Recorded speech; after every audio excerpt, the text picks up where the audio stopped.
And we are 3, 2, 1. You're on. Welcome to the WalterFootball.com Fantasy Football Show. This is week 8, joined again by Michael Hofer. Michael, how are you? I am spectacularly, miraculously good this week. Incredible. That's great to hear. Joined also by Kim Calhoun. Kim, how are you? Hi, Walter. I'm doing great, and I'm excited about this week's picks. Yeah, I'm excited as well. It's a big week. Some of you might be 4-3 trying to hang on to a winning record, or 3-4 trying to get up to 500. And the playoffs are sort of right around the corner. So it's coming up. But we have a bunch to talk about. We wanted to discuss what happened with the Arizona running backs, namely David Johnson. I know, Michael, you wanted to touch on that as well. So I guess I'll let you take it away, and then I'll voice my opinion on it. Okay, I'm not happy. And we do want to talk about the 2 trades in the NFL this week and the impact. Yeah, absolutely. Because one coach says he's starting right away. Oh, yeah, Kyle Shanahan says that his new wide receiver is going to start this week. Kyle Shanahan, I'm fed up with him too already, because he rotates running backs, he rotates wide receivers, and you can't believe anything coaches say. I did believe the coach of the Arizona Cardinals on Friday when he said if we had to play today, David Johnson wouldn't play. And I've talked with you about this, and I totally concur. The Arizona Cardinals should be criminally prosecuted for what they did on Sunday. It is a crime, and in my book, it's a capital crime. I mean, they just hate fantasy football, and they I sent a link. Matthew Berry, of all people, just went off and started screaming that it's just wrong. The Arizona Cardinals, when's the last time they produced a winner? Back when they had, back when they made it to the Super Bowl. That seems like ages ago, because they've done nothing since then. And what they did was say David Johnson's going to play, one of the best running backs in the NFL. And did they actually put him in for 1 carry? Was it? Yeah, he played 1 snap. He carried the ball once, and then he just left the game. Yeah. Well, that is like almost obvious cheating on the injury report. And I don't even understand it, because I don't know what edge the other team would get from knowing whether or not David Johnson or Chase Edmonds is going to start, because Chase Edmonds has been fabulous.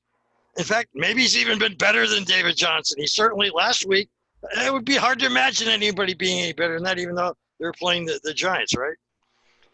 Right, yeah. Right, but here's the deal. Has this ever happened to any of you fantasy guys out there where, I had a very tough day. We had a hurricane kind of pass through the area on Saturday, and I was coaching all day. It drained me. I overslept on Sunday.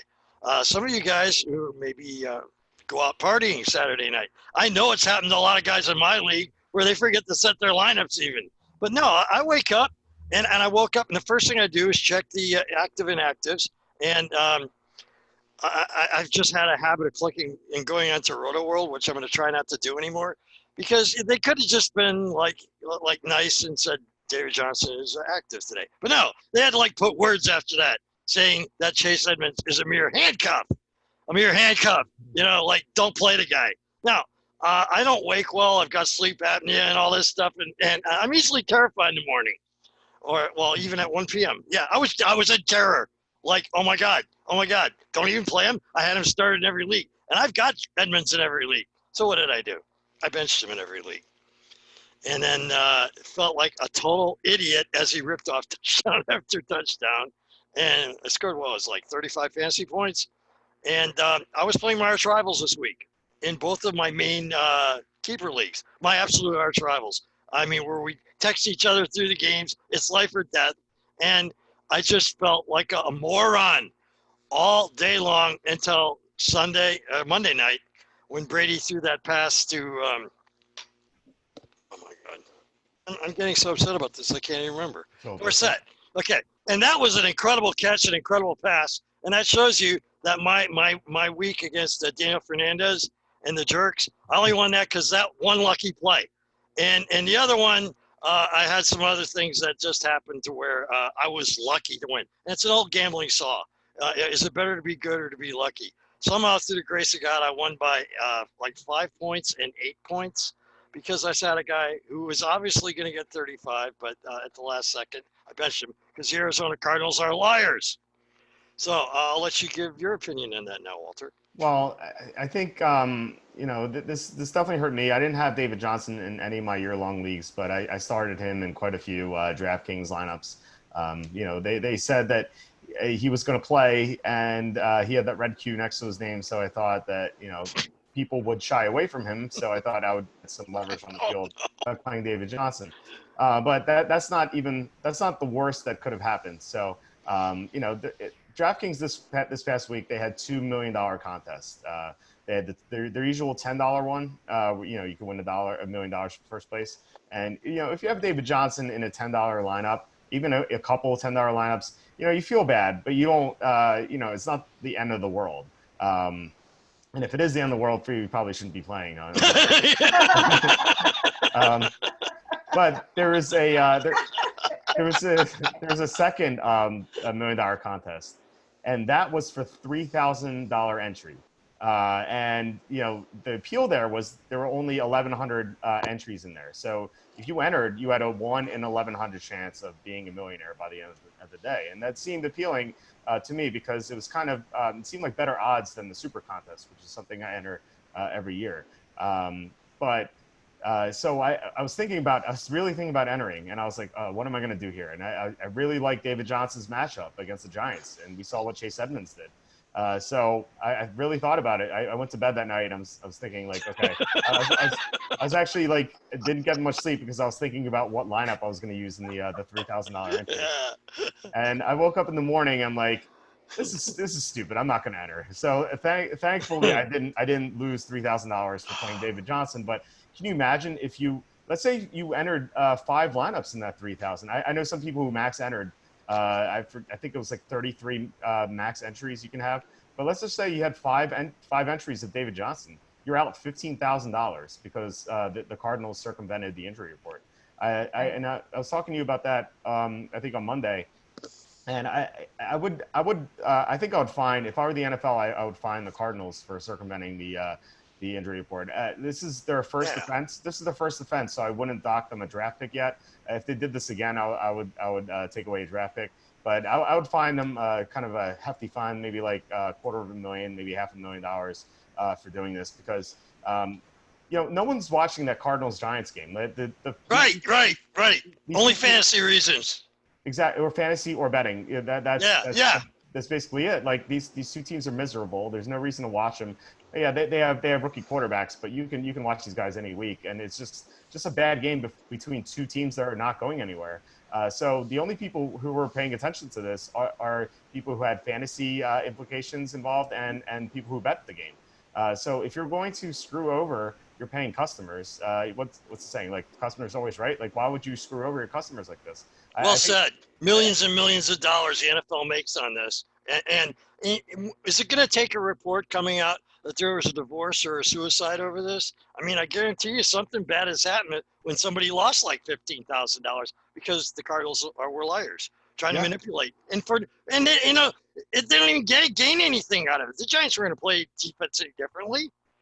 Yeah, I don't. Yeah, there's no advantage to lying about the injury report. So I thought this is just a horrible look for the Cardinals, and I think they should be punished for this. There's a reason the injury report exists. It's because the NFL knows that a lot of people who watch the games are watching for fantasy or betting purposes. So if you're going to mislead the customers like this, I think you're going to lose customers. So I think the NFL should keep teams from doing that in the future. So if that involves a fine for the first offense and then losing a draft pick for the second offense, I think I'm all for that.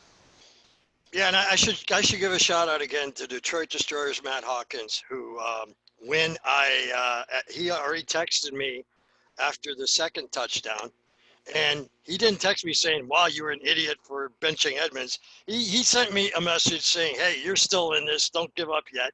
And he actually sent me a resignation on Sunday night because I still had a couple of good players going, and at that point I was projected to a slim win, and he already resigned. So there are actually sportsmen in fantasy football leagues, not just jerks. Yeah, there are some nice people in fantasy. I think we talked before about people who kind of collude in fantasy. So it is nice to Yeah. hear some Yeah. good sportsmen in fantasy. The other big news this week, there were two. Actually, there were several trades in the NFL. The two Yeah. involved fantasy players. Yeah. So let's talk about them. So the big one that happened on Tuesday morning was the Patriots acquired wide receiver Mohamed Sanu from the Falcons for a 2020 second round pick. So Michael, what do you think about this trade, both in real life and fantasy? Well, it was amazing how Bill pulled that off in the dark of the night. I mean, because they just finished the game, and I don't know, I don't know how that stuff works out really. I guess he didn't wait for the offices zone. There's probably in works for a while, or something happened during that game where Bill just said, I don't think we're strong enough yet to win the Super Bowl. But I've heard nothing on ESPN and Fox and all these guys, NFL Network. They're all saying, "Oh, this is the trade that's going to win the Patriots the Super Bowl." That's a bunch of baloney, dude. Mohamed Sanu wasn't even the starting guy at Atlanta. He's going to be like maybe at best the fourth guy in New England, depending upon the extent of Josh Gordon's injury. And I did own Dorsett, and I did win with him in one league, and I did cut him right away because somebody already had Sanu. There's just too many mouths to feed, and that's the problem. He's not going to be relevant fantasy-wise. The Patriots, we're still going to make it to the Super Bowl. So, maybe he'll get that one long play where instead of losing like the Patriots did a couple of times in the Super Bowl, that he'll get that long touchdown. But really, I don't think he's that big of a factor. I think Emmanuel Sanders going to San Francisco is much more of a factor if he didn't have a coach who just rotates wide receivers and running backs like they don't matter. So I'm very interested. I'm very interested to hear your thoughts on those trades. Well, when I woke up Tuesday morning, the first thing I do when I wake up, I pick up my phone and look at any NFL news that might have happened. And so I was kind of like, kind of half out of it. And so I wasn't like, my eyes were like blurry. My eyesight was blurry. So I saw that the Patriots got Mohamed Sanu, and instead of second, I thought it said 7th round pick. I'm like, oh, that's pretty good value, I guess. And then I was like, I kind of like straightened out my eyesight. I'm like, wait, 2nd round pick? Like, why? Yeah. It didn't make any sense to me. This guy is just a mediocre slot receiver. He turned 30 2 days ago. Actually 30 yesterday. It's not like he's some young receiver. And he runs the same routes as Edelman. That's a great point. He's exactly the same guy. Right. Position-wise. Exactly. And it's not like he's been paired with a bad quarterback his entire career. You could be like, okay, this guy has been stuck in a horrible situation. Maybe he'll improve with a better team. With Tom Brady, you'll get the most out of him. He's been playing with Matt Ryan for several years, so we know what Mohamed Sanu is going to do with a Pro Bowl quarterback. This trade just seems like why give up a 2nd rounder? I think they could have gotten him for a 4th rounder. Even that may have been a little too high. I think Mohamed Sanu is probably worth a 5th rounder at most. So I don't like the trade at all. But for a fantasy perspective, I actually have some interest in Sanu this week. We saw what happened with Antonio Brown in week 2, where Belichick would just like, all right, Brady, just throw the ball to Brown nonstop because you want to see what's going to happen. The Patriots are favored by 13 over the Browns, so they're going to win easily. So I think Belichick is just going to have a game plan where he says, Tom, just throw to Sanu nonstop, and let's see what happens. Let's see what this guy can do. So I think I have some interest in Sanu this week, even though he's not that good of a player. But the other trade was, and you alluded to it a little bit, the 49ers got Emmanuel Sanders for a 3rd round pick. They swapped 2 other day 3 picks, but the important compensation was the 3rd round pick. So what do you think about this trade? I think the Broncos are giving up. I think that's a sign of resignation from John Elway. And they looked absolutely atrocious the last game.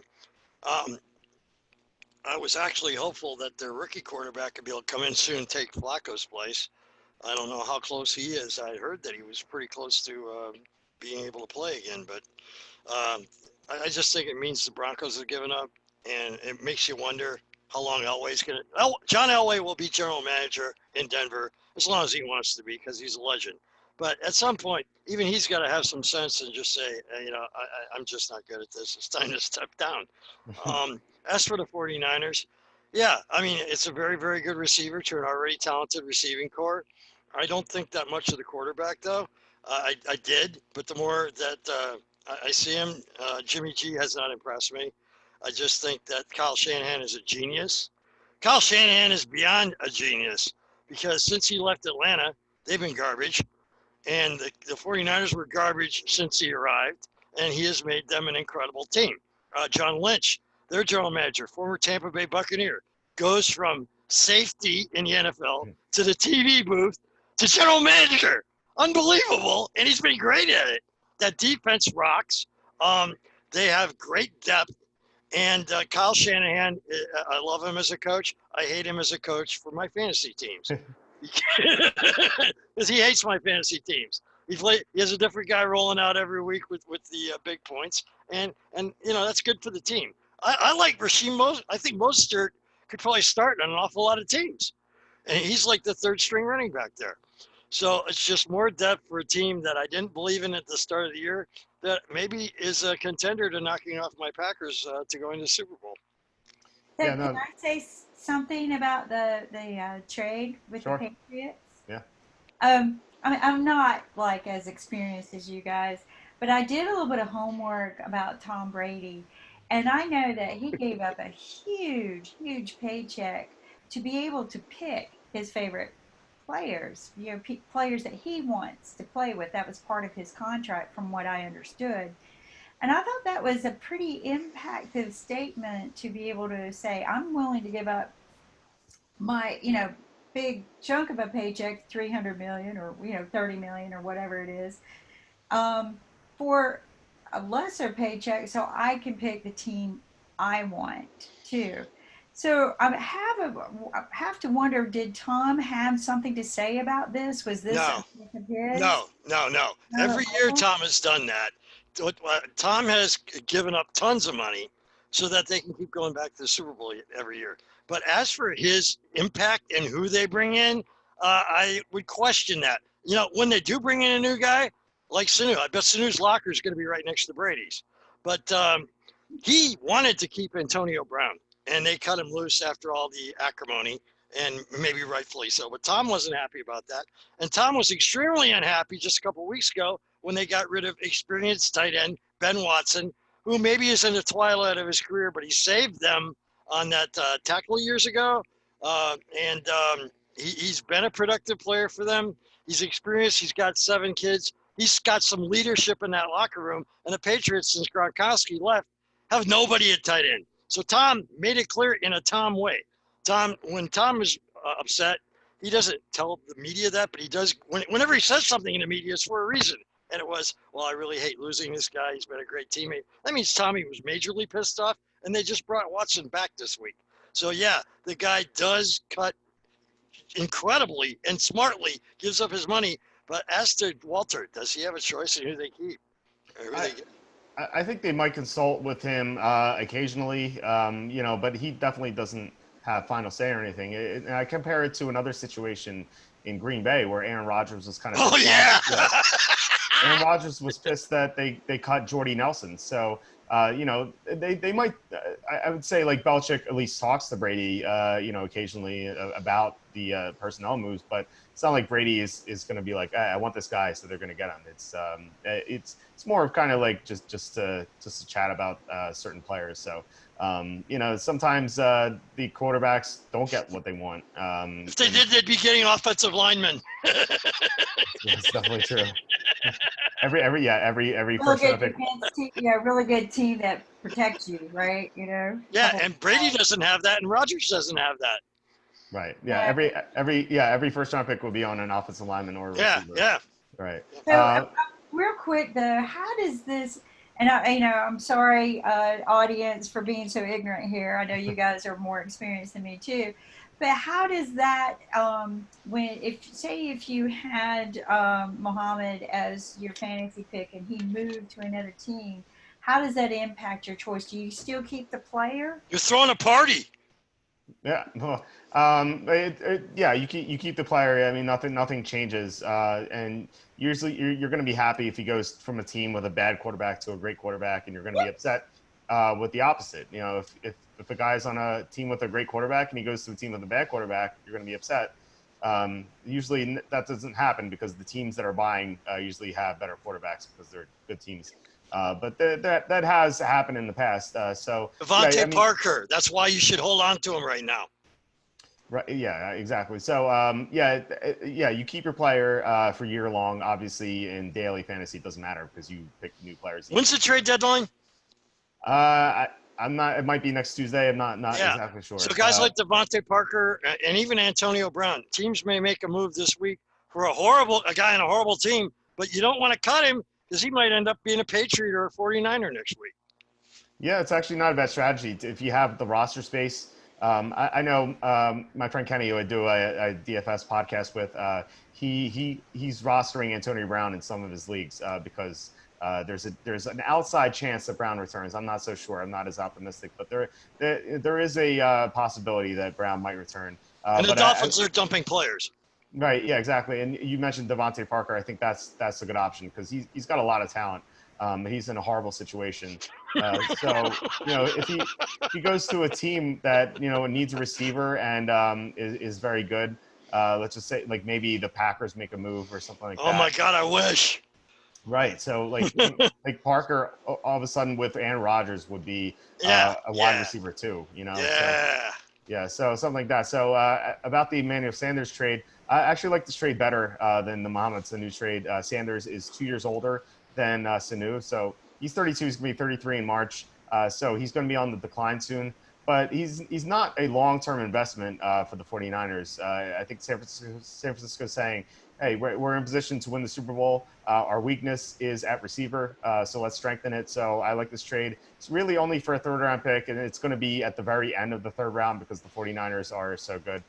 So now they have another weapon, and it's going to open things up for George Kittle and the running backs. Just going to make their offense better as a Yeah. whole. And I like the trade for Denver, too. I think it's good for both teams because Sanders is 32. So why not get a third-round pick for a 32-year-old? I think if you wait a year, you're not going to get anything for him. So like why not just trade him because they have a couple young receivers. So get them more targets and routes. So Really? Well, I'm in quite a few deep leagues, and I am thrilled about the Sanders trade. I don't own Sanders. I started with Dante Pettis, then I went to Debo Samuel, and I cut all of them now. Now I can easily cut them and not worry about who Shanahan's going to give the ball to anymore. And I am thrilled about that. I also got rid of Damian Williams this week. I finally gave up on him. yeah, well The big news for Ty Johnson. yeah, the Mahomes injury really affects that, and that's the other big piece of news I think we should discuss is the Patrick Mahomes injury. He got hurt one day after we recorded last week. He went for the quarterback sneak on a bum ankle. So he's out for what sounds like 3 weeks at the very least. He wants to play Sunday. I just heard the report, and if they let him play Sunday against the Packers, they're insane.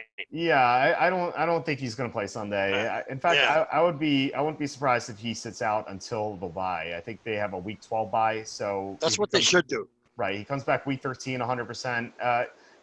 If he comes back early, he's just going to be in danger of injuring himself even further. And Kevin Durant. Right, if he suffers a setback, he's going to be out for the playoffs. So, like the Chiefs are 5-2 right now. There's no one threatening them in the division. No one else is above 500. So I would just sit Mahomes for 3 weeks, and then you have the bye, and then he comes back in December, and he's going to be 100%. So you're going to be ready for the playoffs. The Redskins ended RG3's career by bringing him back too fast too. Yeah, I mean, it happens all the time. I think it would be irresponsible to play Patrick Mahomes. So what you do with the Tom, real quick, and I know we usually take questions at halftime from our guests, but our favorite fan Luke has some input about what we were talking about in the trades, and he said that somebody dropped Nelson Aguilar. Aguilar, yeah. Yes. In my fantasy league, should I stash him until the trade deadline in case he goes to a team that will use him more? Wow, that's a great question, and Walter is well equipped to answer that. I gave up on Aguilar a long time ago because he frustrated the hell out of me. He's not that good. He's not that good of a player. So I don't like he's in a good situation already with Carson Wentz. I mean, with Deshaun Jackson out, he's the number 2 receiver in Philadelphia right now. And like he's playing with a very good quarterback, and he's very consistent. So I wouldn't. I mean, unless you're in a league with like 16 owners or something like that, Now, I've been in a league once that had 20 owners, so like it was very trying to pick up someone was very difficult. So unless you're in a super deep league, I wouldn't bother. I don't think the upside's there. Okay. Well, Yeah. that's that. Thank you, Luke. Did that answer your question, Luke? Yeah. And any other questions, Luke? Yeah, good You point. have? Yeah, and thanks for tuning in, Luke. Yeah, Yes, absolutely. thank you, Yeah. Luke. Yeah. Thank you, everyone who's tuned in. I appreciate it. Yeah. And we're having fun here, right? So, all right. The So other that big news is Kerryon Johnson. Right. Yeah. Kerryon Johnson's going to be out until week 16 at the very least. So you want to pick up Ty Johnson? Obviously, Every league. Yeah, yeah. Every single league, he's going to be the primary ball carrier. If you're in a PPR league, I don't think it's crazy to pick up J.D. McKissick. Right. He's going to be their pass catching running back. I know Ty Johnson had 4 targets last week. He caught 4 passes. But J.D. McKissick is going to be the primary receiving back there. So PPR, I would pick up both. But McKissick is I did do that. Yeah. Now, And- some diehards, Walter, who remember Paul Perkins when he used to start, what do you advise them about Paul Perkins, who just got activated by the Lions, too? I ignored him. What do you say? No, I wouldn't even bother. I Yeah. don't. I mean, he's just way down. Like, is he? Yeah, I don't know if he's gonna even. He play was that on the much. practice squad. They just activated him. So I think Ty Johnson has to really not do well for Perkins to get a shot. Yeah, and And they still McKissick will probably be the next guy anyway. right, and they still have Trey Carson. I think Trey Carson's Yeah, even gonna be yeah. ahead of Perkins. Yes. Honestly, I didn't even know Perkins was still in the league. Like, I thought he had, like, no one had him on their practice squad. But that's well, I guess you learn something new every day. Yeah, I don't think he's not a factor for me at all. Well, I was talking before about the Chiefs players. Obviously, in no shape or form do you want to get rid of Tyreek Hill or Travis Kelce, especially with the possibility that Mahomes comes back earlier than expected. But the other guys, Oh my God. McCole Hardman, Demarcus Robinson, even Sammy Watkins. I think Hardman and Robinson and Byron Pringle is the other one. They're all droppable. You can get rid of all of them. But Watkins, I would hold on to. He's going to be inconsistent, but he's going to have a good game here or there. And Michael, I think you might think I'm crazy here. So I actually don't think Matt Moore is that bad of an option this week. Oh, I don't either. I don't Yeah. either. No, I love the guy. Every time he's ever come on as a backup, he's been great his entire career. It makes me wonder why he isn't a starter. Yeah. So He threw a touchdown pass right away, didn't he? Yeah. Well, it's a Tyreek Hill. So I want to run these numbers by you. So AJ Feely. Of course, so did Matt Schaub. Yeah.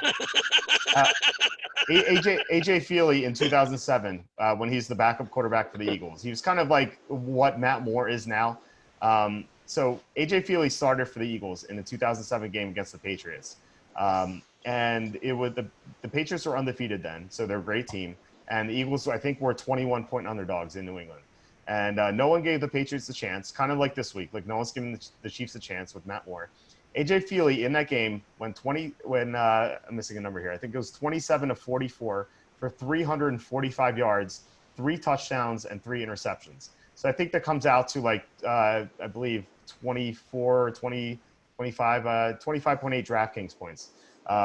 So and that's PPR. So around 25 fantasy points. So I don't know if Matt. How much money did you make on that game on the line? I didn't bet that game. Really? Yeah, you're touching on your best thing that I ever learned from you. We'll mention it in a minute. That's part of how I learned it, right? It was okay.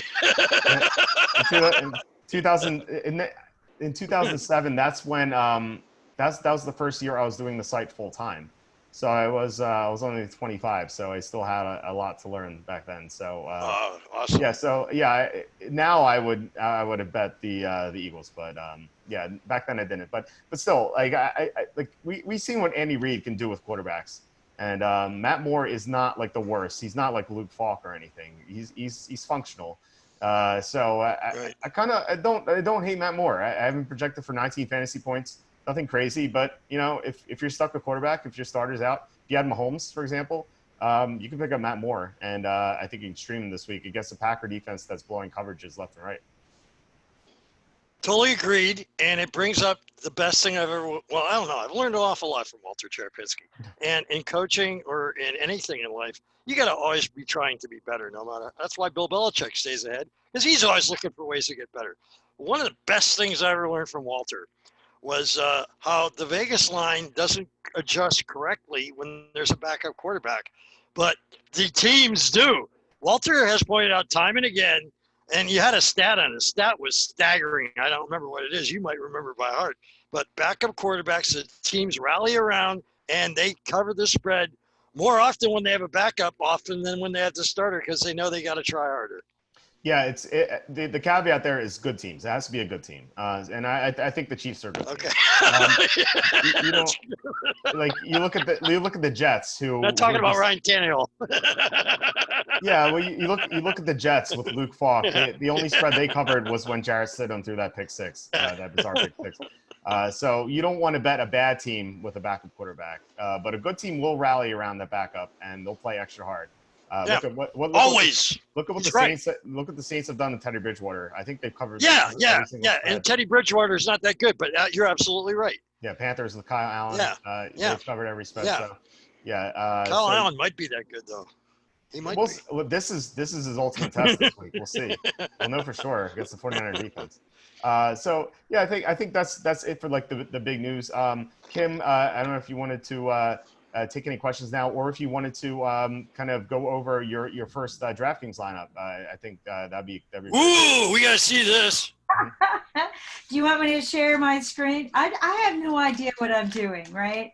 So I get this invite, like you said, DraftKings for doing this $1 million, playoff, and I'm like, oh, that looks like a time to dive in.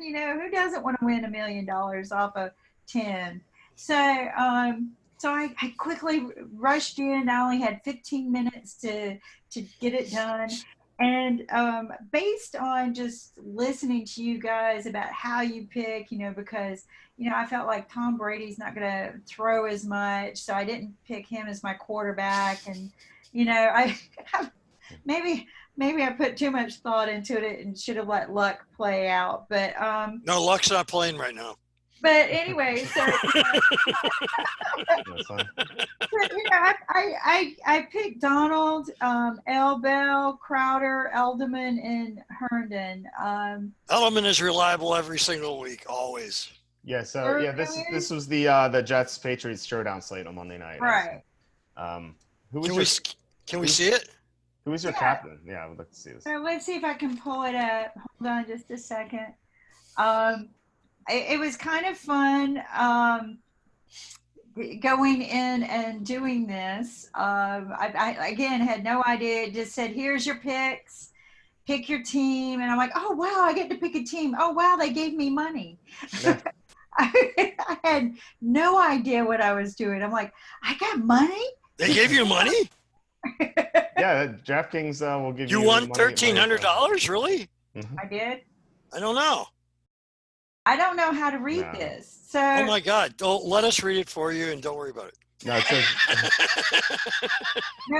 no faking. I won anything. So if you go to contests, click on contests. It'll. Oh my God! You can where's go to contest at the very top. It says lobby, then lineups and contests. This is hilarious. Wow. This always happens. In all my leagues, anybody lets their girlfriend or wife enter the league, they always do well because you're advising them, and your team always suffers. Now we're going to see Kim probably just won a ton of money. Okay, go to history under my contests. It's got it. Yeah. Okay, and then click results. Yeah, so we can see. We'll see. Okay, there we go. Oh, got it. Okay. Okay, so yeah, it looks like. Oh no! Well, no, Kim, I've got bad news for you. Yeah. Oh my God, Kim. Hey, when I first entered fantasy, my first draft pick was Tom Brady. My sons laughed at me, and he got injured for the season in week 1. And my sons laughed at me. You did the same thing. You picked the worst quarterback for the week as your captain, Sam Darnold, who was mic'd up for the game. The Jets were so confident, and they wanted to show the world what they were going to do against the Patriots. They had Sam Darnold mic'd up, and after some interceptions and some sacks, he said on the sideline on national TV, "I'm seeing ghosts."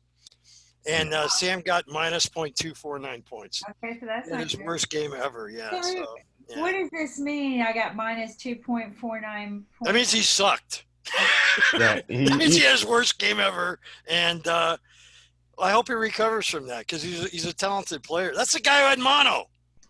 Oh, Yeah. well, I should have not picked him. See, I should have. Yeah, you should not have picked him. Not against the Patriots. Number 1 defense in the league. You don't want to pick guys on DraftKings that are going against the number 1 defense in the league. Unless Walter's got like a red tag thing here, where that's a good idea. There, I don't think I did bad with Edelman though. I thought I did pretty good with Edelman was good. Le'Veon Bell is normally very reliable, but again, he was going up against the Patriots with nobody helping him really. Right. He's probably the best back in the league, and he plays chess. And there was an article this week that chess has helped him become a better running back. And same thing with Deshaun Watson. And that might have been why I picked him in my. That probably was. Jamison Crowder, I'm not sure. I think Crowder was a good play. I think if you wanted to play anyone on the Jets, I think it was Crowder. You have to play one person from each team. So I think Crowder might have been the best option considering the price. Herndon was inactive, right? Yeah, Herndon didn't play. So you want to make sure the guy's playing, Kim. Do they show that? There'll be a red O next to his name if he's out, and there should have been a red O next to Chris. Yeah, there should have been. So, yeah. I think Crowder was a good play. Edelman was a good play. Le'Veon Bell was someone I actively avoided in this game because I suspected he was going to be the highest owned non-quarterback, and in the showdowns, I like to avoid those guys because if you see the column, it says percent draft. So Bell was owned in 59.7% of lineups. So if he failed and 8.6 points at his price, that's a failure. I guarantee the person who finished first in this contest didn't have Le'Veon Bell. Right, and Belichick always takes away your best player anyway. So that's another reason why Belichick only had to stop Bell. They actually stopped Darnold too. But Le'Veon Bell, this is like the only week he wasn't really a good choice. Yeah, or the first game against the Patriots either. He wasn't very good. Yeah, so I mean the rest of the year. Right. So usually for your captain, you want to go with a running back or receiver. And I'll actually show you some historical data on that. So she get double points on Sam Darnold's negative? You got one. You actually got one and a half times. Yeah. Is that a bad thing? Yeah, your captain. You want your captain to be your highest scoring player, or someone who's less expensive who can almost be your highest scoring player, so you can afford other expensive players. Okay, so guys, my next time I do this, I'm gonna text you. You're gonna help me. Good idea. I'm like, I'm gonna get in. I'm just gonna do it. This is epic. You just made everybody in America feel better, though. Well, I'll say that she didn't finish in last place. Oh my God! Really? Yeah, you see teams, they're 11,700. Yeah, where did she finish? I want to know. Is there a way to know that? Yeah, it says if you scroll back up right there, it says rank right next to like live scoring. Then it says okay. So she ranked 11,697th, and above that where it says start time, then sport, then teams. So there were 11,764 teams. Yeah, there were people. So 67 teams worse. Yeah, something like that. Yeah. One of those people are still breathing. You know what? I was just in and had so much fun. I just didn't. Kim, this is classic. This is fantastic. Fans love watching this stuff. What you just put up. You just shared all their frustration with you because a lot of people probably did start Sam Darnold, and they had a terrible night watching that. Well, it says especially right there. The guy saying I've seen ghosts. That's like classic. Yeah, he was like the kid in Sixth Sense. He was seeing dead people. It wasn't crazy to start Sam Darnold because you look at percent draft. It says 36.8% of people had him in their lineup. So I think if you play Darnold, and I had Darnold in some of my lineups. I think if you play Darnold, you thought he would get garbage time yardage. Yeah. I really did think that. I thought he was just going to get a lot more. Yeah. On that same token, I don't think it was a bad idea to play Darnold. It didn't work out. usually it's not going to work out when you're playing in a tournament with 11,000 people. It's going to be very difficult to win, obviously. But I think the idea is fine. The idea worked. What didn't work this time, but it'll work, I think, more often than not. But what I was saying before, you usually don't want to put the quarterback in your captain spot. And like I said before, I'm going to show you some historical data that supports that. Awesome. Okay. Yeah. Yeah. Well, the same game, before we forget, I've got a conspiracy theory. Okay. Okay, the score was 33-0. Okay. And the Patriots are still slinging the ball. And Tommy almost got sacked twice. And then we got Greg Williams, who's the most vicious defensive guy in the league, who had no problem putting bounties out on players and ended Brett Favre's career by putting bounties out on players. Why? Why, when you're ahead 33-0, do you still have Tom Brady in the game? Unless you want to get Tom Brady killed and you're tired of Brady. You want all the credit for you being the genius for the Patriots' success. Why was Brady still in that game? Yeah, I don't understand. But Belichick's he's always done that. Even when they're running up a score in 2007, he's always done that. And Belichick is, he's the best coach of all time, maybe.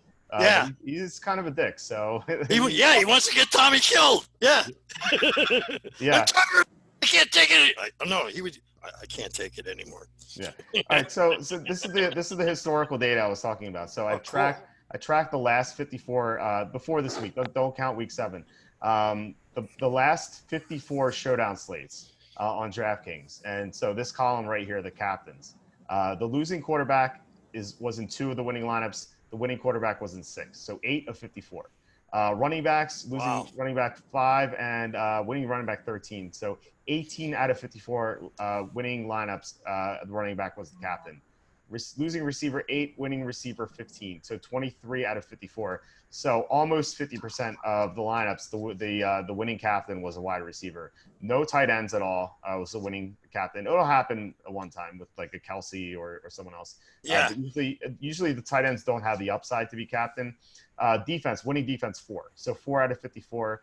And kicker, it happened once, 1 out of 54. So that's what I was talking about before with running back and receiver. Usually want one of them to be your winning captain. Quarterback, the reason why you don't want your quarterback to be your captain is because if a quarterback throws a touchdown, that's 4 points, and the person who catches it gets 6 points. So that's going to be more points for that player. So you usually want a quarterback in your lineup, but you don't want him to be a captain. So that's how the guy catching the ball is getting more points than him. Right, even yardage. Right. 25 passing yards is 1 point, whereas 10 receiving yards is 1 point. So if a quarterback throws a 25-yard pass, that's 1 point for him, but 2.5 points for the receiver, plus a point for a reception. So the receiver gets 3.5 times more than the quarterback got for that. So the only exception you have here, and usually the winning quarterbacks who have been captains have been like Russell Wilson or Patrick Mahomes, who run in for touchdowns. Because if they're running in for touchdowns, the receiver's obviously not catching it. So they score the 6 points for the rushing touchdowns. So if you have a rushing quarterback, you can put him in as captain. I think that's fine. Otherwise, usually want to have a running back or receiver. Unless, I'd say the one caveat is if you have a game between 2 very strong defensive teams with 2 horrible offenses, then you can start a defense as your captain. Like, for example, the Monday night game coming up, the Steelers-Dolphins. I'm not going to have the Steelers defense as the captain in most of my lineups, but I'm going to have them in some of my lineups because Miami's offense is so bad. So I think you can start the Steelers defense as a captain in some. Wow. That's why Belichick keeps using Brady on the quarterback sneaks too, to get the running touchdowns. Brady has been and get Tommy killed. Brady has been the winning quarterback in some showdown slates, and when he's been the winning quarterback is usually when he's been sneaking in touchdowns and not giving let's just say a game script goes like this. If Brady sneaks for a touchdown and he throws a touchdown maybe to like a third string receiver, and then there are 2 rushing scores by backup running backs, Brady's probably going to be the winning captain. So Brady, like I said before, any quarterback who's going to run in a touchdown is viable for captain, but usually you want to have a running back or receiver as captain. So Okay, this made This is money. This. I want a screenshot of this because this is Walter has gone to a lot of personal research here that he didn't have to share with us. That No, is this worth is a lot of money. analytic. If it's worth money whether you win or not, because if you're doing this stuff every week, Walter is this is the best tool I've ever seen, dude. Walter, you're It's better than valuable. Watson at IBM. These analytics are awesome. Yeah. I mean, this is human intelligence, HI, not AI. This is HI. Yeah. Amen for that. Right. Same thing in chess. Everybody's raving about the engines, but still, engines can't plan. And humans, we can still plan, and computers can't do that yet. So this is beautiful. Thank you for sharing this with me. This makes a whole lot more sense now. Thanks. And I will say this before we move on to the top players at positions. If you're screenshotting this, it's where it says like losing top receiver, winning top receiver. That doesn't mean the top receiver on the team. That means the top scorer. So it could be like the third like the number 3 receiver who happens to be the top scorer. So I just wanted to point that out. Hey Walter, when the handle goes up, do you win more money? So if you like get a bunch of people hooked on this, will that give you a bigger prize? If I mean the more people who play in DraftKings, obviously this you're going to have more seats and the top prize will definitely. So I'm trying to figure out why you're sharing all this valuable information. I mean, why not? It gets people to listen. I'm all for it. People want to know, and they want to know. They want to tap into the knowledge, right? This is all about sharing knowledge. I wouldn't share this stuff. Oh, I would not. Just because somebody shares with you their knowledge and their game plan and how they do it doesn't mean that they gave you the winning points, right? At the end of the day, you got to get out there and play it, and then you got to figure it out. There's always a secret left out. There's always that little spice that's not in all of this, and it's here. And but you got to take this and make it your own discipline. And that's the whole key. Before we get going into the second half of the show, I wanted to ask our viewers if anyone has any questions or input. We had some from Luke. Luke, you got anything else? Hey, we got another one from Luke. Okay. Thank God for Luke. Yeah, well, we got other people listening. Maybe they're just kind of like me. They're kind of like, wow, let me absorb all of this. They're probably in my fantasy league wanting to kill me. Okay, so quick question. Are those the lineups that belong to the winner of each contest, or are they the best possible lineup that could have been built for that contest? Those are the winning lineups for each contest. I looked back at all the past contests. There's a tool called Fantasy Cruncher that allows you to go back and look at all the winning lineups. And it costs money, so it's very useful if you're going to play if you're going to play DFS, and invest a lot into it. I would strongly recommend it. If you're going to build 1 or 2 lineups a week, obviously you don't need it. But yeah, if you listen to this show, you don't need it. I guess so. Yeah, I guess so. So yeah, these were the winning lineups for each. Wow. And here was the kicker. The Matt Prater was the lone captain. That probably won't happen for a couple of years. Yeah, it was 1 out of 54. Yeah. So 2% of the time it's going to happen. Yeah. Obviously, you don't want to do that. So running backs or receivers, you want as your captains. How often was the winning defense? Let's see. The winning defense was 4 out of 54. Wow. So obviously you want if there's a lower scoring game, it's going to be a higher percentage. And I list the results of these. So like you see the winning defense here in a 16-10 game.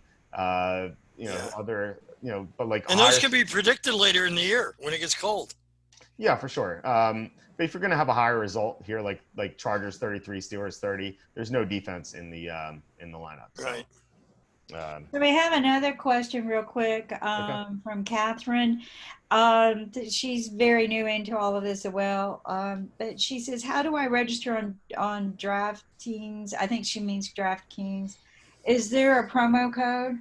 Yeah, so you just go to DraftKings.com and you can sign up. There is a promo code. It's Walter Football, one word, Walter Football. You actually get a bonus at their first deposit, so you get to play contests for free. Yeah, so it's it's nice, and obviously you can't withdraw that. You have to play what they give you, but if you win with those free entries, then you get to withdraw whatever you win. So it's nice. I mean, I know my dad registered for DraftKings for the first time 2 months ago, and he got I think it was like $10 free to play, so he was able to enter some contests. So. So no, Is it? yeah, it was pretty easy. It was very painless to register, and they don't ask all this private information or anything. Also, before we get going, I want to share with Walter. Look what I Oh, got. thanks. Oh, great, nice. I Yeah. got my book, folks. I started reading it on e-reading. I'm not a very good e-reader, but I couldn't wait for it to come in. But I've got a long plane ride and tomorrow morning, and so this is going to keep me company. Where are you going? Awesome. Miami. Oh, Oh, cool. that's this All right. week. Yeah. Wow. Yeah, so Okay, big cool. conference in Miami. Going to be, talking up the Super Bowl with people and everything. So it's very exciting. Of course, we know Miami is what? The worst football team in Yeah, history. unfortunately, yeah. Well, Well, they're trying to be though. So now I'm really beginning to wonder. I think they got competition with Cincinnati and Denver.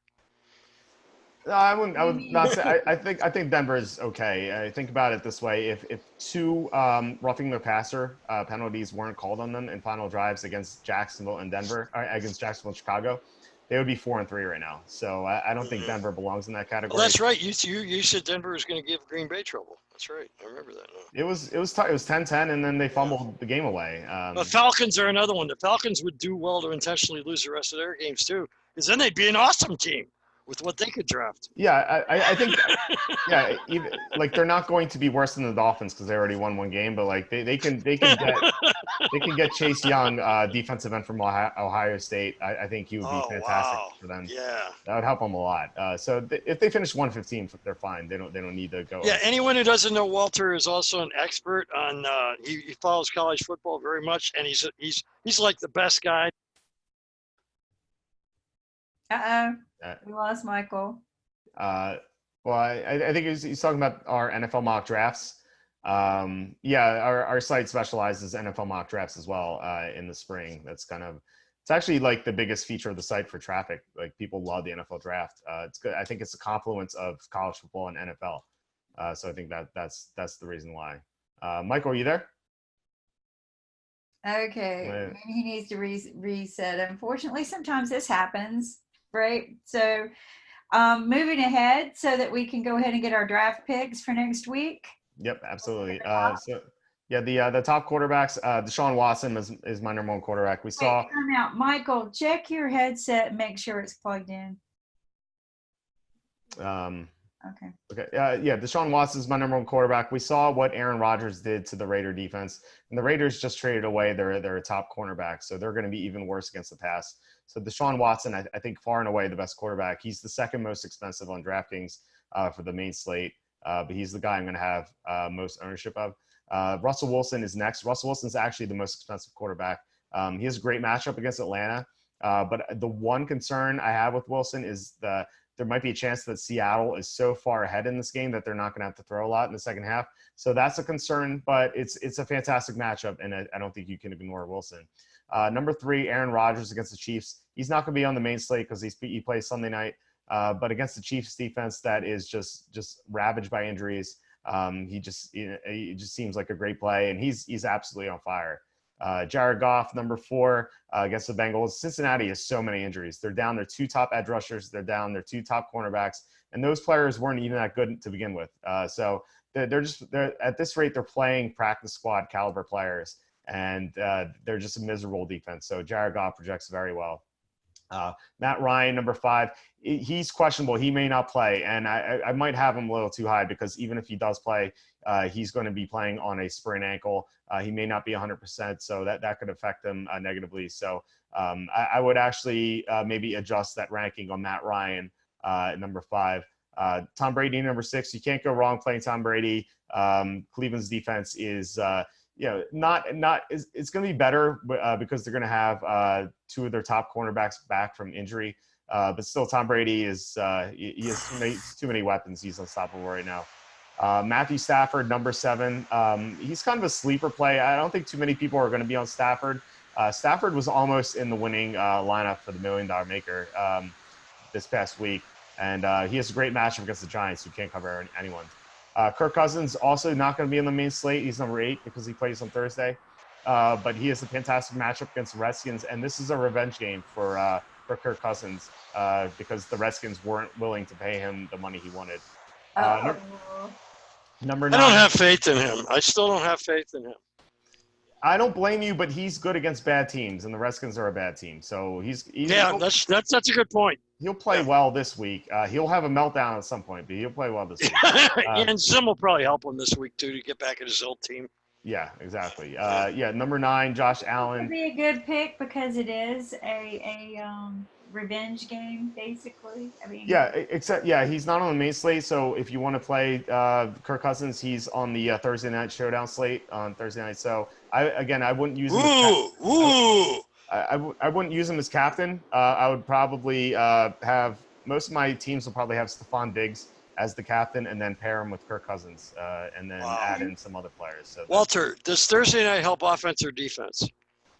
I think it helps the better team do what they do best because the worst team, they can't make as good of a game plan in just 3 days to prepare.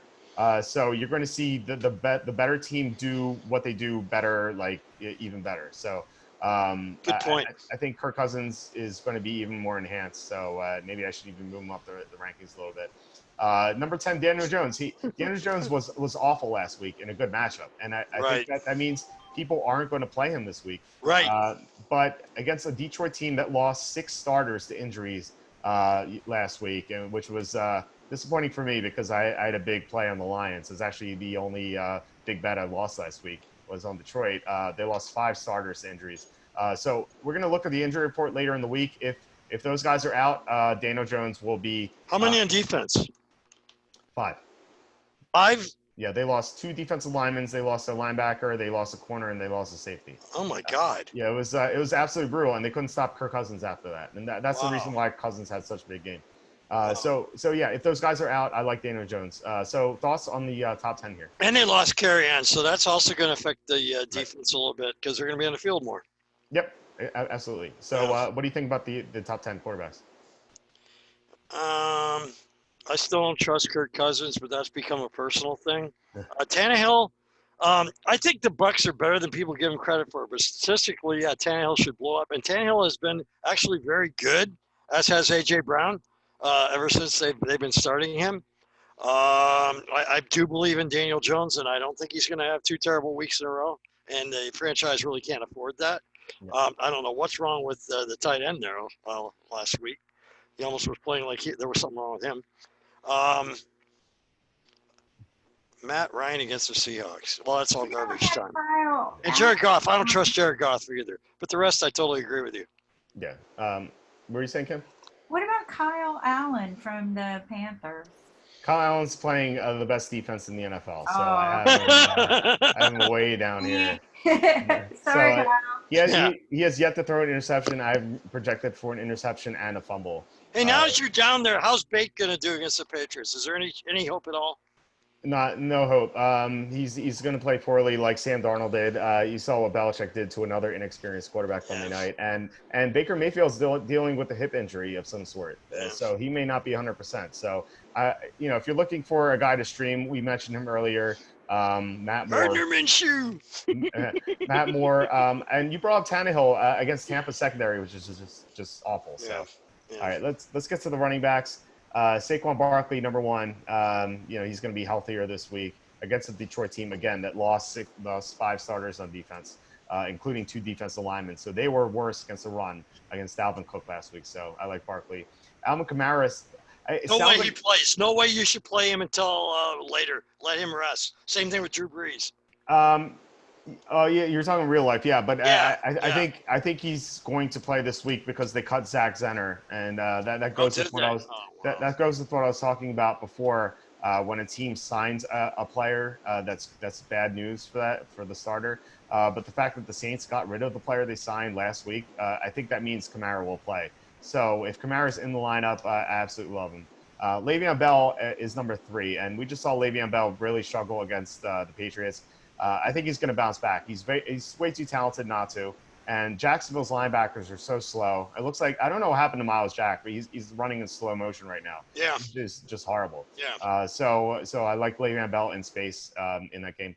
Christian McCaffrey, number 4, is he has a very difficult matchup on paper. But if you look at the running backs the 49ers have played this year, they have yet to play a pass catching running back.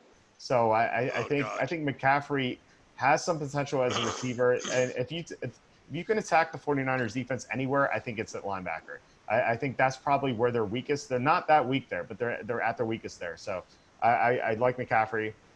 Dalvin Cook, number 5, against the Redskins. Not a great matchup, but he's going to have a ton of potential to score a touchdown, maybe 2 touchdowns.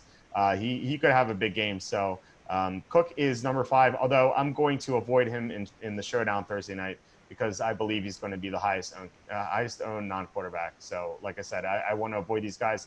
He could definitely go off and kill me, but I'm willing to take that risk. In DraftKings, when you're playing in a tournament with 100,000 people or 10,000 people or whatever tournament, you need to take a risk. And not playing Cook I think has high reward. Number 6, Leonard Fournette against the Jets. I think monster player. Yeah, should have a good game. He barely comes off the field, so I like him a lot. Chris Carson, number 7, against Atlanta's defense is just a train wreck. Like they've given up. Yeah, they look abysmal. So start any Seahawk you can find against Atlanta this week. Yep. Number 8, Todd Gurley against the Bengals. Don't trust him. Do not trust him. Still do not trust him ever. But year long, I don't disagree with you. But in DraftKings, I think you want to be contrarian, and I think people might be thinking what you are, and that means they're not going to play Todd Gurley. But Gurley has amazing potential. He has great upside. He can score 3 touchdowns. I got a question. Sure. Is the problem his knee or is the problem the offensive line? Both. I mean, he has arthritic knees. And now, what happened with C.J. Anderson, who played brilliantly last year? And now, I never draft handcuffs, ever. But this year I did. I drafted C.J. Anderson for Kerryon Johnson. And nobody's picked, and they need him right now. And C.J.'s not in the league anymore. So what's going on with C.J. that suddenly goes from brilliant to terrible? And the Rams have gone from brilliant to terrible. Well, and Anderson didn't look good with Detroit when he had the ball, so not a surprise that he's not signed. But he looked good last year because the Rams had a good offensive line last year. The Rams' offensive line this year, they lost their center, and they lost their center John Sullivan, and they lost their guard Roger Saffold in the offseason. And now Andrew Whitworth, who used to be one of the best left tackles in the NFL for a very long time, he's been declining. I think he's 38 years old right now. So he's finally falling off. He's not playing terribly, but he's not nearly as dominant as he used to be. So the Rams' offensive line is graded out by Pro Football Focus as the worst offensive line in the NFL. So they're just not opening up holes for Gurley, who's not getting as many touches because of his knees. The reason why I like him here, though, is that Cincinnati's defense is horrible. They have the worst linebacking core in the NFL. They're missing 2 starting defensive ends. So I think Gurley should have a decent game. I think he has great upside. He can fall into the end zone 3 times. That's definitely a possibility. And what should be a blowout. Splash for 6. Yeah. All right. James Conner, number 9, and Aaron Jones, number 10. Aaron Jones is always risky because Jamal Williams could handle the ball, but we saw what happened last week. He scored a touchdown, and he seemed to be getting most of the touches again. And then James Conner, he's kind of questionable. He's another guy I'm going to avoid in showdown slates because he's going to be Jamal so high. Williams is the Antichrist. Connor's going to be very high on Monday night. It's only in a team to ruin my fantasy teams. Yeah. Connor is going to be highly owned in Monday night, so I'm going to avoid him. So any thoughts on the top 10? Yeah, you're missing the guy that I'm the most excited about, and a very interesting. I still don't see his name. That's very interesting. And in what you just said, there's an interesting fact in that this team just picked up Alfred Morris and Zach Zenner. Now they might have picked up Zach Zenner because they're playing the team he was on last week, but. Yeah, the guy that I benched last week is going to blow up, Chase Edmonds. Yeah, right. I still had the. And he's going to be cheap, isn't he? Not on DraftKings, he's 6,200, so he's Oh actually not wow, not very cheap. Yeah, wow. Well, then he I'm was right. he was like 4,700 last week, so they priced him up. David Johnson, I still have him here as maybe playing, but as I noted in the notes here, it says they signed Zach Zenner. So And Alfred uh, Morris. And right, Alfred Morris. right. Yeah. So yeah, it sounds like David Johnson's not going to play. So Right. he's going to be a zero in my next update, and Chase Edmonds is going to go up. The problem with Edmonds is that he's playing a Saints defense that's very good. So I still like Edmonds because he's going to catch the ball out of the backfield. So Yeah, he looked matchup proof. He looks matchup proof. He looks proof. He looks like Superman right now. yeah, And even Patrick Peterson. Did you see Patrick Peterson wave that cape and, yeah. and cool him down? It's That like was the whole team loves this guy. That's funny. Yeah. Chase Edmonds is he's going to be a lot better in PPR than standard, but you should play him this week, I think. So he'll probably be in the probably the 8 to 15 range, I think, when all is said and done. Joe Mixon, a sad story. I mean, Mixon, a lot of people put a high draft choice on him. Yeah, the Bengals are he's first. got no chance this week. Well, the Bengals are first in stop percentage at the line of scrimmage. So if you watch any Cincinnati game, as soon as Mixon gets the ball, he has someone backpacking him. It's horrible. Yeah, it's terrible. The one caveat, though, is that Cordy Glenn, their talented left tackle, might be back this week. Oh, wow. That's valuable information. Yeah, it's not certain, but they suspended him last week because they thought he was kind of faking a concussion. But they activated him from the suspension. So I think there's an outside chance that Cordy Glenn plays. That's a weird story. Yeah, they think he's faking the concussion. Oh, my God. Yeah, I don't know. That's a sign of a team that's given up then. Yeah, I agree. But if he comes back, I like him. If not, then I'm going to drop him. All right, receivers, DeAndre Hopkins, number one, against an Oakland secondary that can't cover anyone. We saw what Aaron Rodgers did to them. So if you're playing on DraftKings, I'm going to pair Watson with Hopkins and another. Oh, wait a minute. Where was Ty Johnson? Ty Johnson was like around 15, I think. Okay.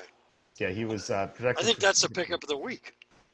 Yeah, projected for 15 fantasy points. So he's in that. He's around 16th, I think, here, 17th. Right behind Nick Chubb. Yeah. That's probably right. Yeah. All right, so Hopkins. Thank you. Hopkins, number one. Julio Jones, number two. If Matt Ryan plays, as I noted here, if Matt Ryan is playing. If Matt Ryan is out, then Julio Jones drops considerably. Cooper Kupp, number three. Love all the Rams against the Bengals, who are missing. Again, they're missing their top two cornerbacks.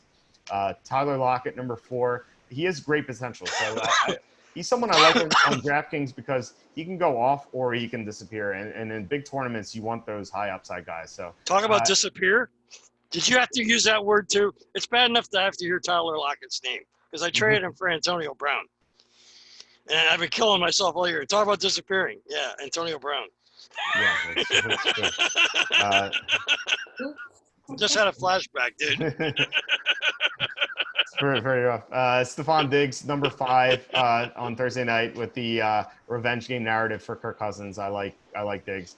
Tyreek Hill, number six. I don't think a lot of people are going to have him this high, but as I said before, I like Matt Moore as a dark horse this week. And if Matt Moore plays well, as I think he's going to do, then Tyreek Hill is probably going to have a great game. Number seven, Kenny Golladay. He was double teamed nonstop last week. And we saw what Marvin Jones did. Marvin Jones was like Al Bundy. He scored 4 touchdowns. So I think Kenny Golladay. I think teams are going to be like, okay, we can't double team Golladay anymore because Marvin Jones is going to kill us. And so I think that means that's a good point. I think that means that Kenny Golladay is going to have a nice game. So I like him a lot. Number 8, Terry McLaurin against the Vikings defense. That their Vikings defense is good, but their cornerbacks are injured. So I like McLaurin quite a bit here, especially with the Redskins needing to throw in garbage time. So McLaurin is going to, I think, have a nice game Thursday night. It's scary. Yep. Number 9, Cortland Sutton. He moved up in the wake of the Emmanuel Sanders trade. Now he's the primary receiver in Denver. So he's playing an Indianapolis team that's allowed some big plays to receivers. Last week, there were 2 Houston receivers who went above 100 receiving yards against the Colts. So I like Sutton. And then number 10, Chris Godwin against the Titans.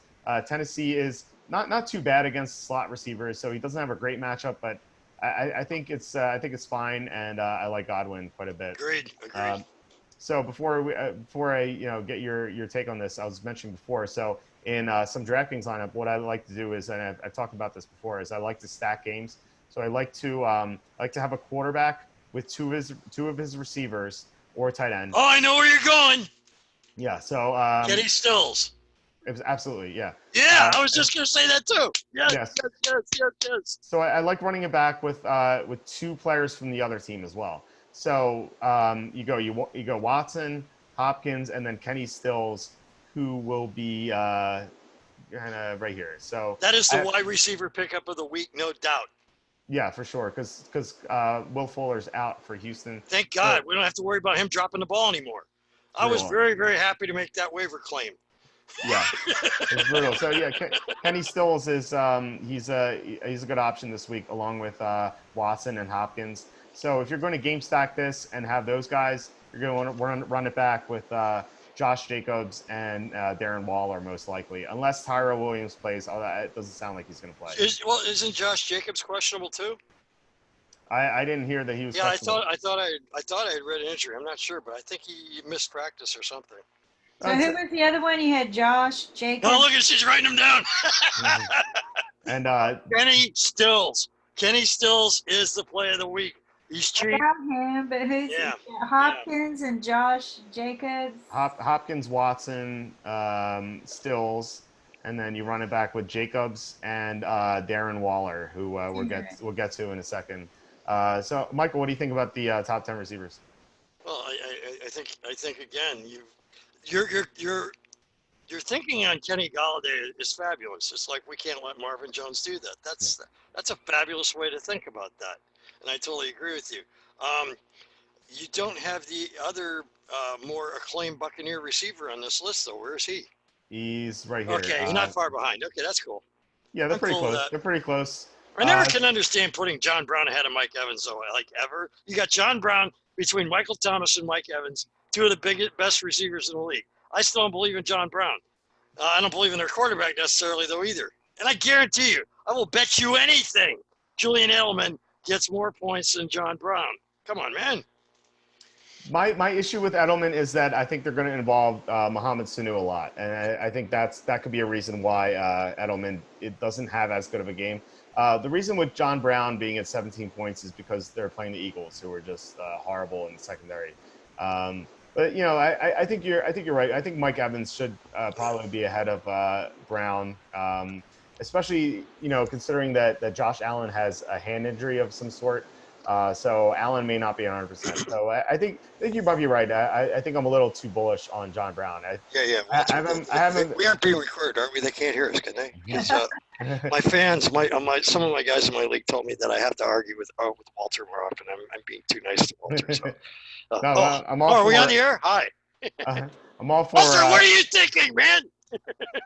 I'm all for pushback because I'm all for like I'll make mistakes, so like I like to hear feedback. So maybe John Brown should be at 16 points and not 17. So, well, we all saw my mistakes. So we don't argue enough on this show. We need to argue more. So yeah, absolutely. Oh, so, there you go. Now let's just have fun. One night we'll have a beer together. Great. All right, let's get to tight ends. So Travis Kelce, number one. He is in this matchup. We just saw what Darren Waller did to the Packers. They were just blowing coverages in the secondary. And I still, with Matt Moore, maybe he throws shorter passes. So I think that bodes well for Kelce. Number two, Austin Hooper against the Seahawks. That's if Matt Ryan plays. Matt Ryan needs to be in the lineup for Hooper to do well. That's a shocking player of the year to me. I never thought much of Austin Hooper, and it's like I don't know how this is happening. Yeah, I mean, with Atlanta's offensive line being bad, they need to throw shorter routes, and that's why Hooper is just going off. And he's an athletic player. And now with Mohamed Sanu gone, I think he's he'll get more. You're right. Yeah. All right, number three, Evan Ingram. You talked about him earlier. He was a huge dud last week. Oh my God. But he still had 5 targets. He was still involved. He dropped the pass. I have faith that Ingram will bounce back. And the reason I like Ingram a lot this week is because he was so highly owned on DraftKings last week. And everyone played him. And now that everyone experienced him just destroying their lineups, I don't think anyone wants to be on Yeah. Evan Yeah. Ingram. So I think considering how many injuries Detroit had on defense, I think Ingram. I think he'll bounce back. He's very talented. Like remember that Week 3 game he had Oh in yeah. Tampa. Yeah. Like he'll do well eventually. And your next guy is just the opposite. He made everybody's lineups, and he's setting point standards that can't be replicated. Yeah, Hunter Henry, number 4. Oh my God, he's been fantastic. He's a terrific player. He's actually still pretty cheap on DraftKings. Really? That's Only amazing. He's only 4,900, so not even at the 5,000. How much is Ingram? Ingram, I think, is 5,300, so it's a little bit more. That's crazy. That's crazy. Yeah, so I like both guys this week. George Kittle, number 5. He's more talented than the guys we mentioned so far, but he has a tougher matchup against Carolina. So he's more expensive, so not too much. Yep. Number 6, Jared Cook. We'll see if he plays. I don't know if he's going to play, but Arizona's defense against tight ends has been just ravaged. Did you hear the rumor there? Tyler Eifert, just to cause me more anxiety. They're saying Tyler Eifert may end up being a Saint. I mean, I heard about that. If that happened, would you actually pick him up? No, I'm done with Tyler Eifert. Okay. Thank you. I have nightmares about that. Yeah, just brutal. All right, T.J. Hawkinson, number 7. Giants defense not very good, and Hawkinson I think he's the cheapest guy so far. I believe he's like 3,600 on DraftKings. Wow. So he's and maybe the most talented, but he's a rookie, and rookie tight ends always take forever to learn how to play the position. Right. I don't know why that is. Why is that? I think because they have to know all the blocking schemes and stuff like that. So I think the coaches are not willing to have him on the field as often as receivers, running backs. So Hawkinson, it seems like he's in a position to score a touchdown each week, and like something always goes wrong. Yeah. Like there'll be a penalty that calls it back, or he'll drop a pass in the end zone. But eventually he's going to go off. I think he's due for. He's due to bounce back to the norm. So I like Hawkinson this week a little bit.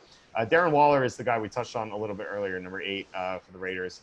Houston's defense is pretty good against tight ends, but Darren Waller is no common tight end. Like they're basically using him as a receiver. And so I don't think this is kind of like you can say that Houston's just going to take him away because he's a tight end. So I like Waller. He's their top receiving option. And I think Oakland's going to be behind this week, so they're going to have to throw a lot. So Waller might get a lot of garbage time yardage. So I like him quite a bit. Zach Ertz, number 9. He's been so bad this year, but he's so talented. Like he has to bounce back at some point, I think. Lowest I've ever seen him rated. He's I don't know what's going on with him, but he's way too talented not to bounce back. So he's a nice buy low contrarian option this week. And then Delaney Walker, we don't know if he's going to play.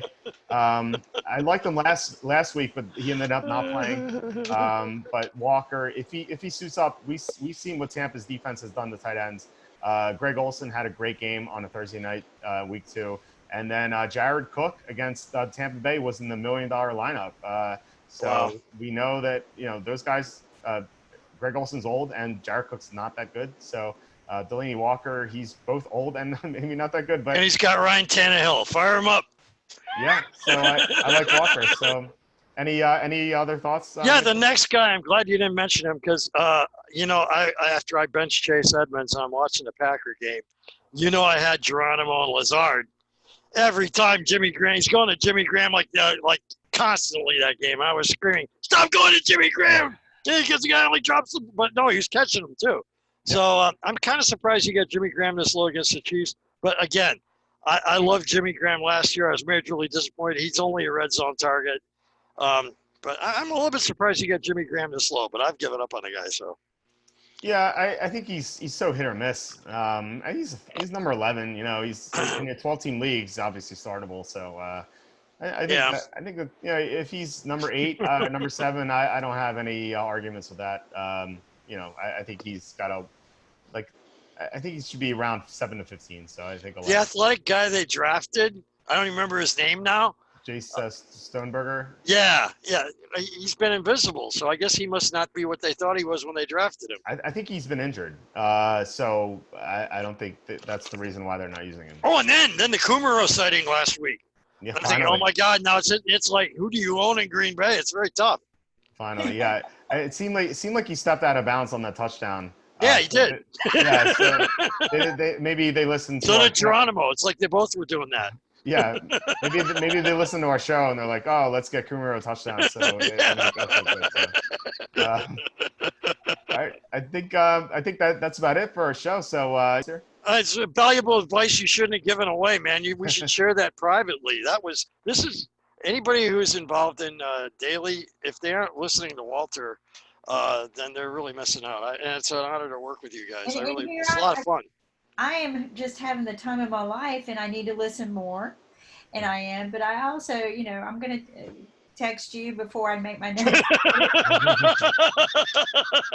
At least absolutely, get the captain right this time. But no, this is a lot of fun, and I've learned so much. And thank you for explaining how all of that works and Yeah, what that yeah. means. Even though I didn't win anything, I felt like I gained so much just in yeah. understanding what's going on and what you guys are doing when you're watching football all day long. It's not just about the game, It's right? compelling, dude. Yeah, it's It's very theater. There's nothing like it. so much analytics involved in Yeah, yeah. it. It is just mind-boggling but fun. But before we go, I want to thank our viewers who dialed in and ask them if they have any questions or pointers, or if they want to just say anything. I'll be more than happy to unmute anyone.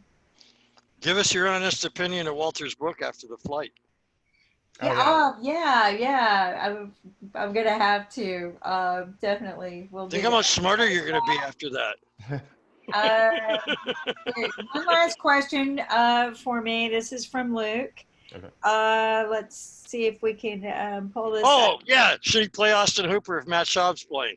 That's a great Right. question. So should I still put Austin Hooper in my lineup even if his quarterback is injured and doesn't? Matt Schaub. Matt It- I'm Schaub. thinking about the starting Darren Waller ahead of him in that case. And yeah, I've yeah, had that written down here. So yeah. I would play Waller over Hooper. I don't think Hooper's a bad play if Matt Schaub is starting because Schaub is going to have to throw shorter passes.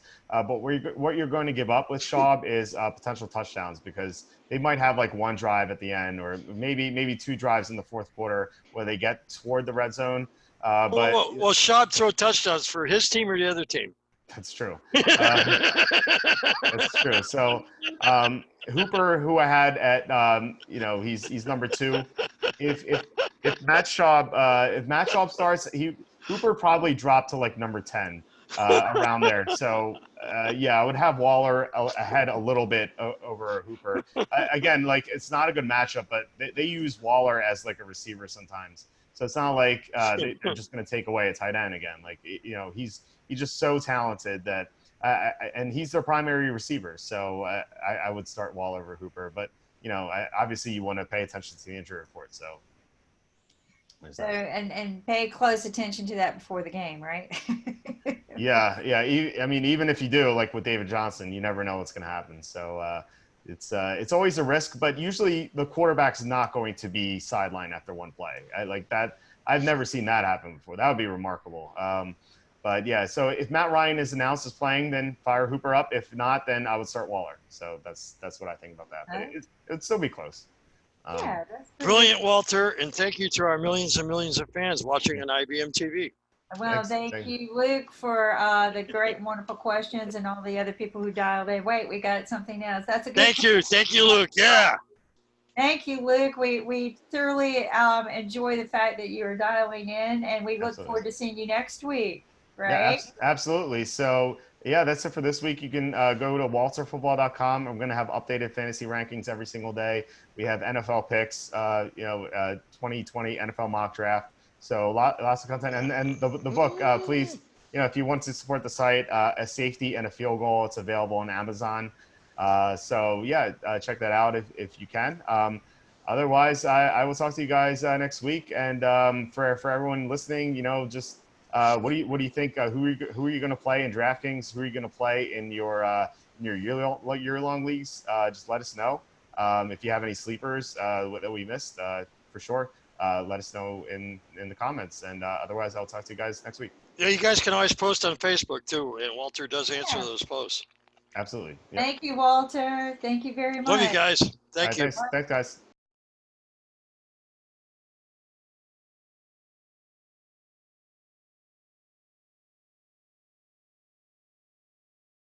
I did a Facebook post about your book too.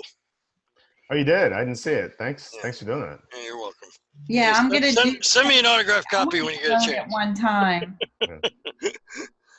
Yeah, I love your tight end rankings this week. I can't wait to get to that. Oh, nice. Yeah. I have some controversial rankings, I think, so it'll be interesting to see what people think. Oh yeah. Scary Terry, one of them. Yeah.